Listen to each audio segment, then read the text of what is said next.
Aujourd'hui, on va régler en platine vinyle désert dans ce cas un EAT fortissimo, en platine effectivement d'une certaine importance, double moteur, plateau qui fait 30 kg, différents matériaux pour éviter les transmissions des vibrations et des résonances, un bras Morch DP8 avec bras 12 pouces. Et sur laquelle on va installer une belle cellule, je pense que c'est un vent des nuls. Donc la première chose absolue à faire avec la platine, c'est la mettre en horizontale. Donc on vérifie qu'elle soit en horizontale. Dans les cas, elle est plutôt bien centrée. On règle les pieds des formes qu'il a. Soit parfaitement horizontale, donc on vérifie. La platine elle est correcte, on l'avait déjà pré-réglé. Donc après c'est le réglage vraiment du bras. À ce point-là, le bras il est fait de formes telles qu'il doit, on va lire les spécifications du fabricant qui nous dit comment il doit être monté pour qu'il fonctionne dans le maximum de ses performances. Donc la chose plus importante, c'est la distance qu'il a entre les pivots du bras et les pivots, les spindles de la table, que voilà, c'est une donnée qu'on doit connaître. Et après, la distance qui a la pointe de la cellule du pivot s'appelle overhang. Donc, effectivement, pour que la lecture soit parfaite, il doit décrire un arc qui se trouve effectivement au-delà des centres, disons, du rayon de l'appareil. Donc, il y a différentes théories, on peut choisir un peu ce qu'on veut. Dans notre cas, en tout cas, on utilise un outil qui nous permet de vérifier tout ça de forme simple. C'est traite une protractor qui est spécifique à ce type de bras. Donc ça, c'est les protractors, on peut les voir, dans lesquels on a indiqué un peu tout le nécessaire. Donc la distance entre pivot et spindle, que c'est ça, que ça doit être 294,1. Bon, impossible de les voir, donc on se met ici et on va voir si on est à 214. On est légèrement plus haut, je pense. Donc on va rapprocher un peu les bras à la valeur qu'on souhaite. Je pense qu'encore un petit peu. 214, voilà. 294,1. Dans le cas de la platine forte, une des belles choses, c'est que ici on trouve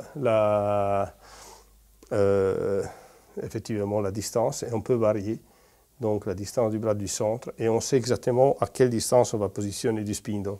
Donc là on va les mettre à 214,1. Le virgule 1 c'est impossible à détecter, mais disons qu'un minimum, la précision sur les dixièmes de millimètre c'est pas si importante. J'avais pensé ces deux-là.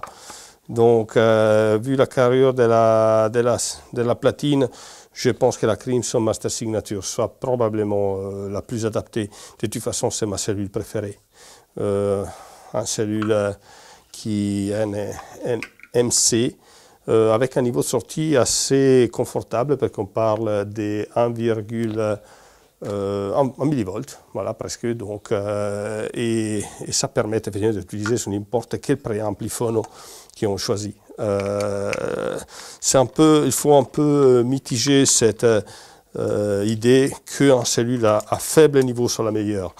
Ça, c'était peut-être vrai à l'époque, quand les imants n'étaient pas assez puissantes. Aujourd'hui, avec les néodymes, on peut avoir des champs magnétiques extrêmement forts qui permettent d'utiliser très peu de spire et donc maintenir la cellule très légère et d'éviter effectivement d'avoir de la masse difficile à traîner. C'est ça l'avantage d'avoir une cellule légère, c'est d'avoir effectivement une masse mobile très très faible qui permettent d'aller un peu plus loin dans dans la lecture.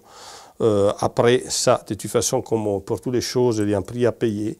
Les prix à payer, c'est que si on n'a pas de niveau de sortie, c'est très difficile pouvoir l'amplifier. Ça devient très compliqué pour l'amplificateur, donc amplifie le bruit des fonds, amplifie beaucoup de choses qu'on ne veut pas. Avec un niveau de sortie assez élevé, ben les ratios, les rapports bruit-signal, il est beaucoup plus élevé. Donc l'avantage, moi je préfère de toute façon en cellule à haut niveau, ou du fois un niveau confortable, plutôt qu'un cellule à faible niveau. Parce qu'après, on peut monter n'importe quel préamplifono. Pas nécessaire vraiment dépenser des fortunes sur des préamplifono. Voilà, le montage de la cellule dans ces cas, c'est plutôt simple. On fait comme ça. C'est... Voilà. Et là, la cellule, il faudra laisser légèrement ouverte de forme qu'on peut la bouger à notre souhait pour la centrer et la mettre sur la... Voilà. Donc, on va voir s'il trace correctement les... On voit qu'il est légèrement trop en avant. Donc, on doit bouger la cellule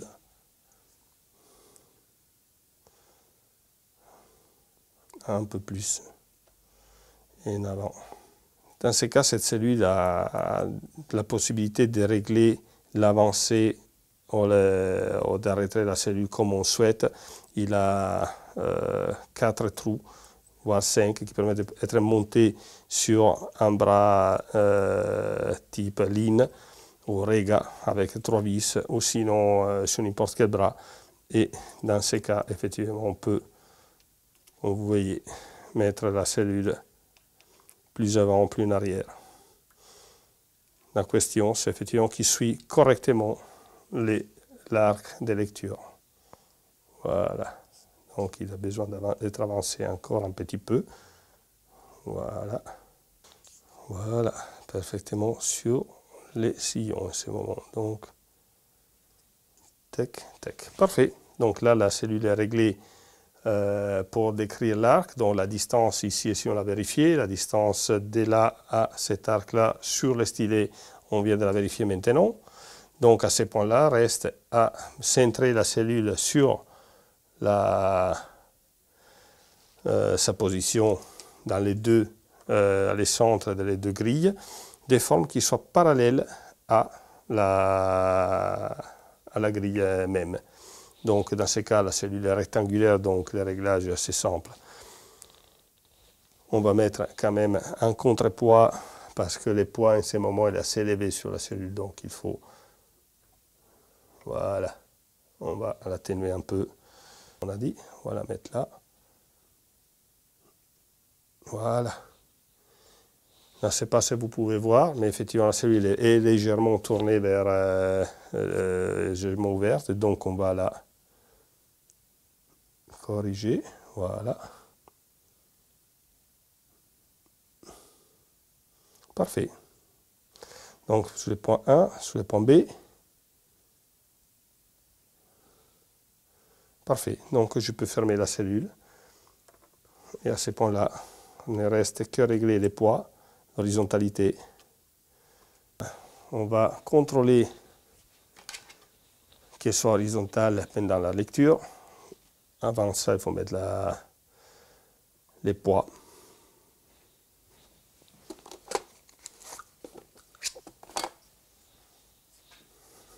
Donc il faut les petites pèses de cellules. Cette cellule lit entre 1,5 g et 1,3 g. Donc là, déjà à main, je peux voir qu'on est un peu trop fort. 2,6.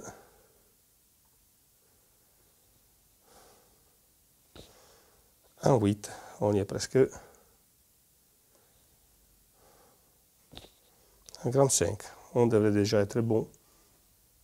Mais on va faire un petit plus, on va faire un grand 4. Parfait, un grand 4, c'est parfait. La cellule, maintenant, les poids, elle est réglée.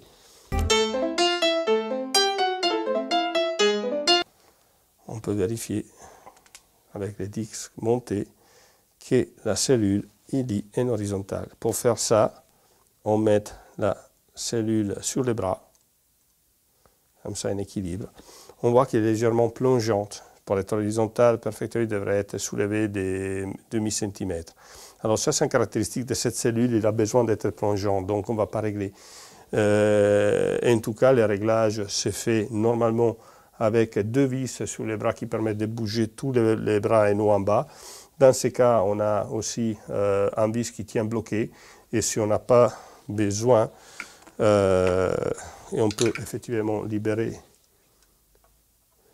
là les bras et on règle avec ça. Ça permet de régler la verticalité du bras. Donc si je fais comme ça, on peut voir qu'effectivement les bras, maintenant il est horizontal.